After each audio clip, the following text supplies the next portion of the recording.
തേങ്ങ വറുത്തരച്ചിട്ടുള്ളൊരു സാമ്പാറാണ് കേട്ടോ ഇത്. അതിന് വേണ്ടിയിട്ടൊരു ചെറിയ കഷ്ണം വെള്ളരിക്കയും മത്തങ്ങയും എടുത്തിട്ടുണ്ട്. ബാക്കി പച്ചക്കറികളെല്ലാം ഒരു മീഡിയം സൈസ് എടുത്തിട്ടുണ്ട്.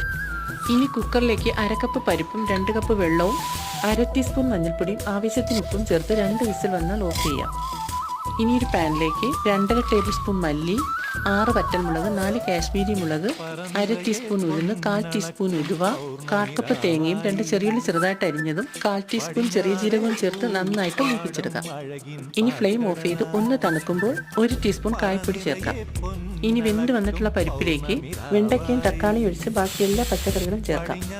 കൂടെ 5-6 ചെറിയുള്ളിയും 3 പച്ചമുളകും ആവശ്യത്തിന് വെള്ളവും ചേർത്ത് 1 വിസിലിൽ ഫ്ലെയിം ഓഫ് ചെയ്യാം.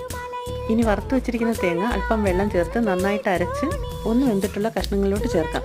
കൂടെ തക്കാളിയും വെണ്ടയ്ക്കയും 1 നെല്ലിക്ക വലുപ്പത്തിലുള്ള പുളി പിഴിഞ്ഞതും ചേർത്ത് 1 ടീസ്പൂൺ ശർക്കരയും ആവശ്യത്തിന് ഉപ്പും ചേർത്ത് കഷ്ണങ്ങൾ നന്നായി വെന്ത് കഴിഞ്ഞാൽ കടുവറുത്ത് ചേർക്കാം.